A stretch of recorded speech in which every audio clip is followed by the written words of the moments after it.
আব্বা, গরম গরম গরুর গোস্ত খাইবেন নি? না, আমি খাইছি, তুই খা। আব্বা, কুরবানির গোস্ত খাইতে যেই মজা লাগে, পুরো ডেকটা লইছি, আজকে ফ্যাট বইরা খামু।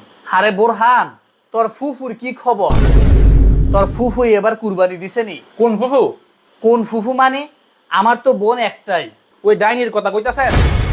হ্যাঁ রে, আমার ফুফু কইতে কি না লাগে? আরে যাই হোক, আমার তো বোন। কিসের বোন? হ্যাঁ জমিলে আপনার লোক ঝগড়া করছে।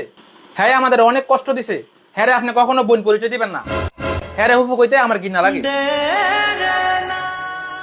আব্বা, অনেকদিন পরে আমরা একসাথে মুড়ি খেতে বসছি। মিশু ভাই কিন্তু মুড়ি সেই বানায়। এত কথা না কইয়া খাইতে থাক। আমি তো আমার বাগেরটা খাইতাছি ওই।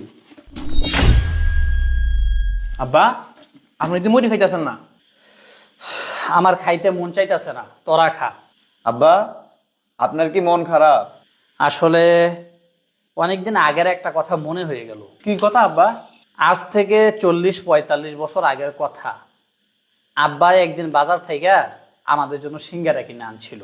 সিঙ্গারা আনার পরে আমরা পরিবারের সবাই এভাবে খাইতে বসছিলাম। আমি বসছি, আব্বাই বসছে, আম্মাই বসছে, আমার ছোট বোনটাও বসছিল।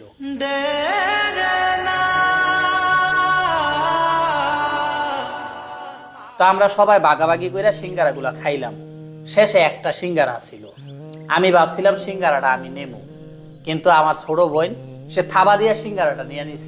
তখন আমি রাগ করে কইলাম, তুই রাক্ষস, তুই সব সময় বেশি খাস।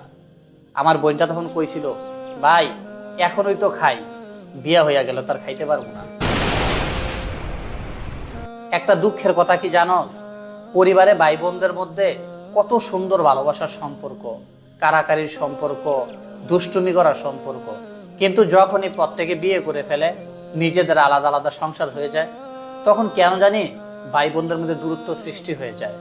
কেউ কারো প্রতি আগের মতো ভালোবাসা থাকে না, একজন আরেকজনের মেহমান হয়ে যায়।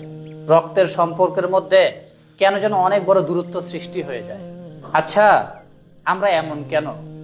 ছোট থাকতে ভাই বোনের প্রতি কত ভালোবাসা, কত মহাব্বত, কিন্তু যতই বড় হই কেন যেন আমাদের ভালোবাসাগুলা দিন দিন হারিয়ে যায়।